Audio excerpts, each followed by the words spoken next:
on this episode of Travelogue. Join us as we enter Sichuan's Tibetan region and make our way over lofty mountain peaks and highland plateaus. We'll dine out on the plains Tibetan style, admire exquisite artwork at the Changqingchunke Lamasery in Litang, and become the guest of honour at a no-expenses-spared camper Tibetan wedding.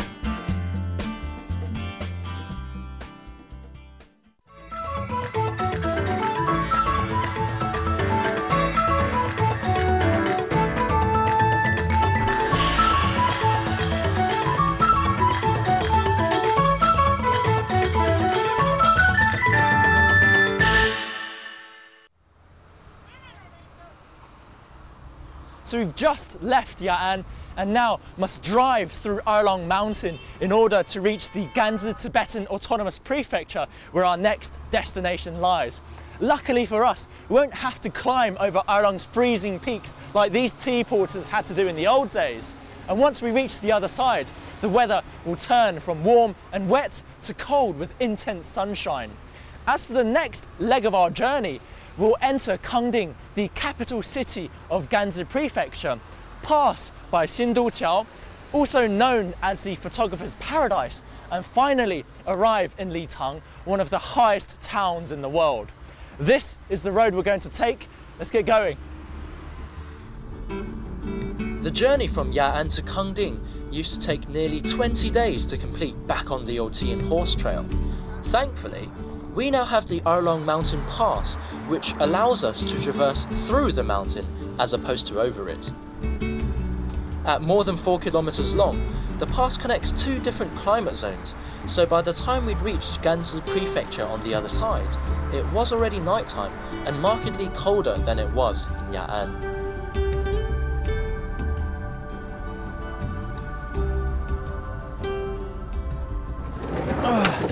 So we finally arrived in Kangding, and you can see that this is the best season to come here because of all the cars parked. But for tonight, the most important thing for us to do is to find some accommodation. Let's see if they have any rooms left. 哎，你好，你好，请问今天晚上还有屋子吗？好抱歉，没房间了。好抱歉。Oh, there are several 3-star hotels, but they're all packed. Let's go and find another one. 好，谢了。好。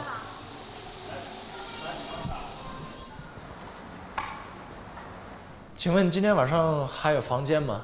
没有了。Hi, how you doing? Do you still have a bed available for tonight? But we don't have the single, maybe one bed in the 4-bedroom. Yeah, that's fine as well. What's the price? It's 30 yuan per person. Okay, no problem. So although the hotels were full, there were plenty of Tibetan-style hostels to take my pick from. The rooms were clean, the staff spoke good English and helped me book taxis, and I particularly enjoyed spending a night in an authentic Tibetan bed. The next morning, we set off to the sound of the rushing river bisecting Kangding. As soon as we left town, the landscape immediately opened up to us. It was an awesome experience driving along our road, with snow and cloud-covered mountains all around us, but we still had to tackle quite a few mountain passes before reaching our first snow-capped peak. Oh, it's bloody freezing! We've left Kangding and we've reached one of the first peaks on Zhedong Mountain. We're 4,300 meters high, and I'm not suffering from altitude sickness, but don't get too excited because your heart beats a bit too fast. I'm going to go check out that awesome stupa.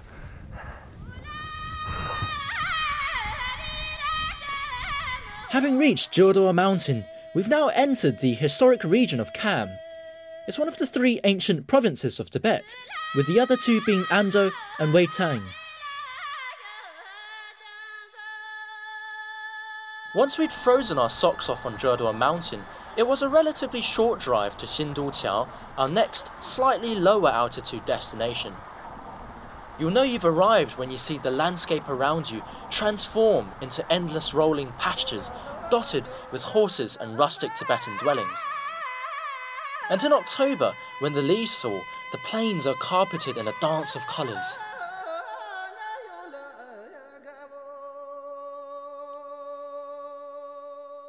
You don't even have to look for this scenery. It's all around us and everyone's stopped here to take photos. There's a very good reason why Xinduqiao is known as the photographer's paradise. With these kinds of postcard quality landscapes and excellent light conditions, even an amateur can point and shoot for a perfect picture.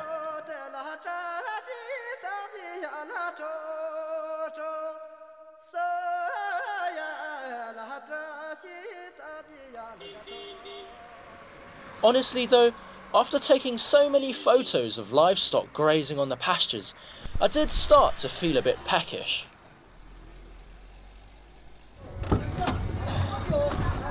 Alright, let's go get a taste of our first Tibetan meal.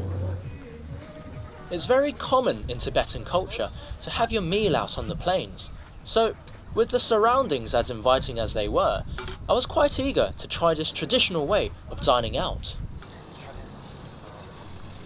Oh, look at this, what a nice spread.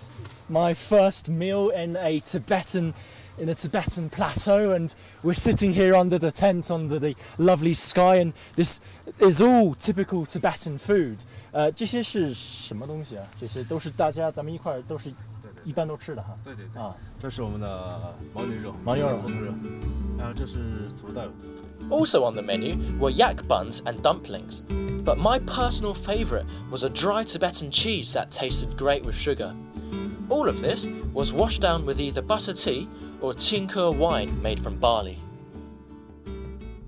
我介绍一下。哦，你好，这我大姐。啊，你好，你好，你好。你好。说一下这个吃法。好，好，好，我不太知道这些是怎么吃啊。那个。好，咱们现在是做什么？做tsampa。做tsampa。嗯。Tsampa is the staple food of Tibetans, and 这个是什么东西？酥油。酥油。然后这个呢？这是清茶。So she puts a bit of yak butter in the bowl and mixes it with tea. 然后这个现在是tsampa. So this is it's also called tsampa, but it's barley flour, and she's pouring it into the bowl and. It looked pretty fun to make tsampa, so I asked if I could also get in on the action. 我自己试一下可以吗？好好。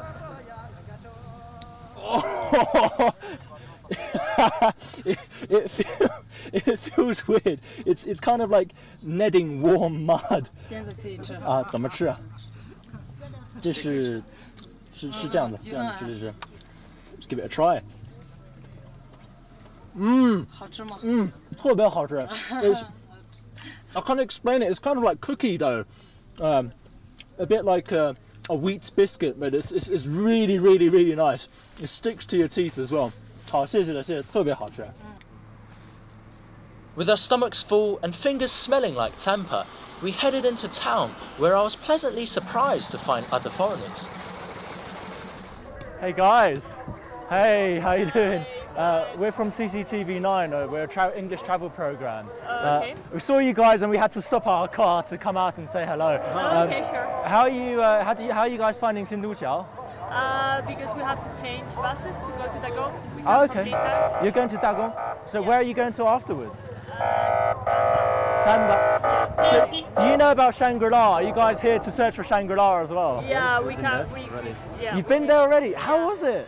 It was good. Nice, yeah. It was good. Did you get very nice? Quite touristy.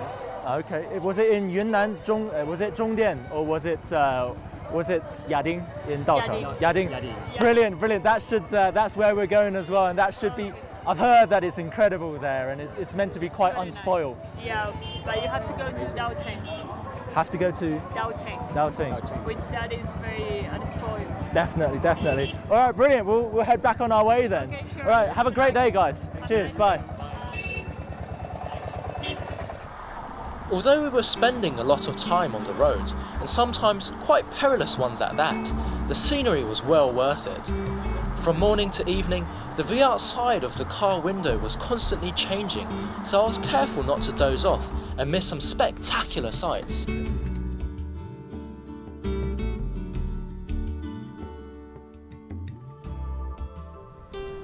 We've left the photographer's paradise of Xinduqiao, and we've now arrived at Garroson mountain. I can see all the way to the sacred Yala Snow Mountain over there, and we've come to watch the sunset over the horizon. I highly suggest you come at 5 o'clock because that's when it's at its most beautiful.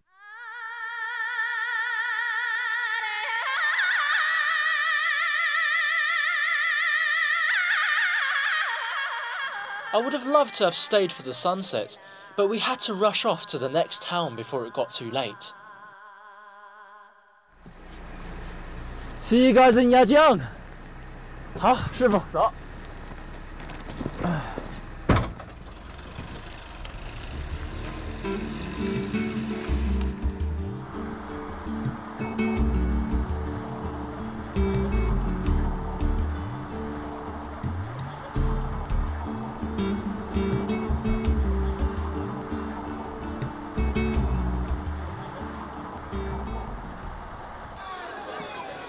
After a very bumpy 2-hour ride from Garroson Mountain, we finally arrived in Yajiang, where most people spend the night before they head off to Litang, the highest town on earth. Honestly, my head still hurts, so the prospect of spending a night at 4,000 meters above sea level isn't too fun for me. And Yajiang's 2,600 meter altitude is probably a lot better. We've come here at night, but people are still having fun and dancing, so I'm going to go and join them. Dance is a part of daily Tibetan life. Often, you'll find people gathered outside dancing whenever they have a moment to spare, and although I was anything but graceful, I was also swept away by the infectiously cheerful music that night.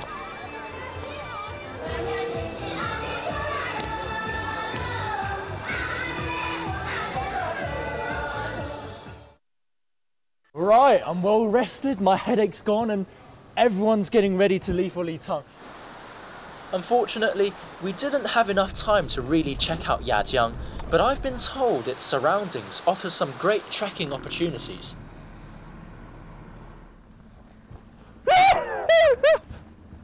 Arriving here at Kadzala Mountain, I can honestly say I've never been so excited to see yak before.